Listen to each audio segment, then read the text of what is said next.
Four. Count them, 4 games in the NHL tonight. And they're all divisional rival games, so this should be fun. And I miss it again. I work tonight. I work again, same time I did yesterday, so 3:30 Pacific till 9:30 Pacific, meaning 6:30 Eastern till 12:30 and at night Eastern, which means all of this wonderful goodness will be over by the time I get home.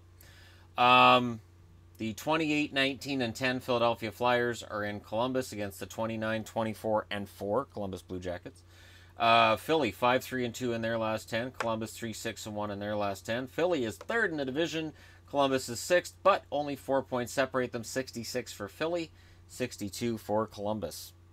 Columbus, it has to win this one, and they got to win it in regulation.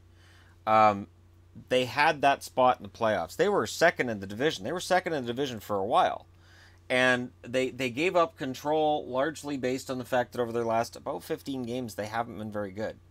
They need Bobrovsky to basically stand on his head every night. And that's a tall task for any goaltender, even a Vezina winner like Bobrovsky. But Philly comes in with an uncertainty because Neuwirth is going to be starting for a while with Elliott out. And the question then becomes, well, is Philly going to go out and get another goalie? They have, about a week and a half to make a decision on that before the deadline. I suspect they won't. And the reason that I'm kind of suspecting that Philly won't, and if they do, it'll just be a stopgap. The comparison I would use is when Marty Turco came in after the deadline and played for Boston. And he was allowed to play. He just couldn't play in the playoffs because he was acquired after the trade deadline. Philly may very well bring in a minor stopgap, but any team that makes a deal with Philly, if it's for somebody substantial, is going to say, well, we want one of those young blue line prospects of yours. How does Sanheim sound? And that's when you hang up the phone. Hextall can't afford to go all in this year because this is a team that's still building. And I have a funny feeling he may just go with Neuwirth until Elliott's back and hope that Lyon has some good games and gets some good experience out of this too. And for Columbus, you got to take advantage of this. Their number one is out. Take full advantage and win this game and get yourself within 2 points of Philly and put yourself back in a playoff spot, depending on what happens in the other game. The Islanders and Carolina. The Islanders 28, 25, and 6. They are 7th place based on the fact that Columbus has more wins. The Islanders are 4, 5, and 1 in their last 10. They're in Carolina against the 27, 22, and 9 Carolina Hurricanes, who are 6, 3, and 1 in their last 10. They're 5th in the division with 63 points. And 66 points is what the 4th place team has. So this is, again, how bunched up the Metro division is. And it's funny because Carolina's come up, Columbus has come down, Philly's come up, Islanders have come down. They've sort of compressed themselves into this spot. The only ones that have kind of pulled themselves out of it a little bit are the Penguins. The Capitals, I'm not going to put in that category because they haven't been playing great over the last 15 games either. So Washington is in danger of falling into this category, and then Pittsburgh runs away with the division, and we all die a little inside. But this should be one heck of a battle. Cam Ward's starting because I think Scott Darling's time in Carolina is almost up. I get that feeling that Carolina in the offseason, I don't know that I'm seeing buyout, but I could see him getting moved. It's been that bad of a season for Scott Darling that I could see him going. And I could see Chicago looking at some way to move money around to say, oh, we were better off with Darling as the backup to Crawford. This has been horrible with Forsberg and Glass, who try their best, but Darling put up really solid numbers as a backup in Chicago last year. That's how he got the starter's gig in Carolina that he's lost. So it'll be interesting to see what happens in the offseason with that. But for now, Cam Ward has the net back to himself. And it's really up to them. They're in control of their own destiny from here. Because I can't see, while Detroit and Florida are within shooting distance of that second wildcard spot, I just can't see Carolina falling back to them. Colorado, 31, 21, and 4. They're in Winnipeg against the Jets, who are 33, 15, and 9. Colorado's 4-5-1 in their last 10. Winnipeg 6-2-2 in their last 10. Colorado is 6th. Winnipeg is 2nd. Colorado's 9 points back of Winnipeg. This was closer a couple weeks ago than what it is now. Colorado, it's imminent, the return of Nathan MacKinnon, and they need him. They desperately need him. They also need a goalie to steal one. Winnipeg is not going to be in a good mood tonight. I wouldn't imagine Winnipeg's going to be in a good mood most nights.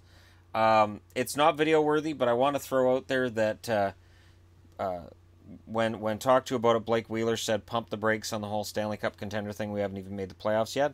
So Wheeler kind of agrees with me on that one. That, you know, you got to take it one step at a time, and rather than just saying, oh, they're cup contenders, you look and you go, yes, they got a lot of points. Yes, they're up contending for first spot in the division, but they're not, you know, a favorite to make a Stanley Cup run yet, because we haven't seen what this team can do in the playoffs.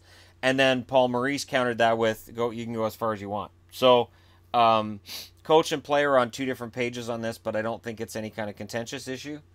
And really, while it's been a fantastic 57 games for Winnipeg, and it's the best season this franchise has ever had, you don't know what you got until the playoffs. There are some teams that are great regular season and not great in the playoffs, and that's just the way it works. Colorado, on the other hand, hasn't been good enough in the regular season to make the playoffs in some time. They have to go on another run.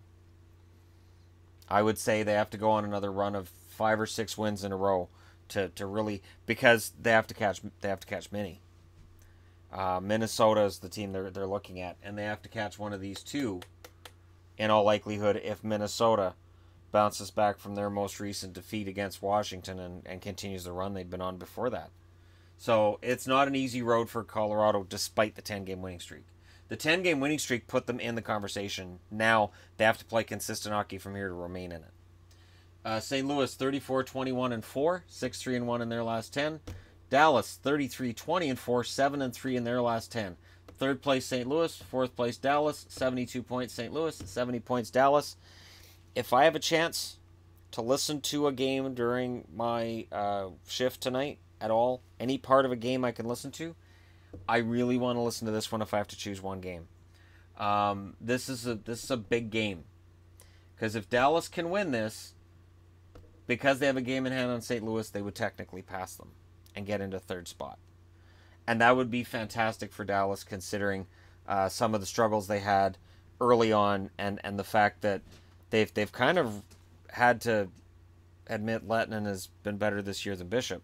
If goaltending was just a little bit stronger for Dallas, they would absolutely be up there with Winnipeg right now. Very, very little difference between winning and losing, and sometimes it's just that couple of percentage points difference in save percentage that can make the difference. Bishop starting tonight, I haven't heard. I would assume it's Hutton for St. Louis. Actually, let me go and take a quick look here.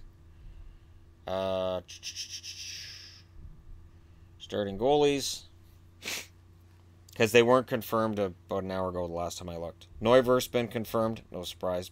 Bobrovsky's been confirmed. No confirmation in the Islanders and Carolina.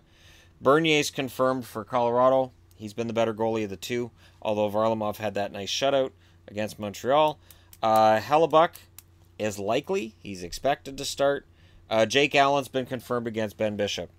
So it'll be a battle here of two goalies who are trying to prove they should be the starters and not lose any more starts to their backups.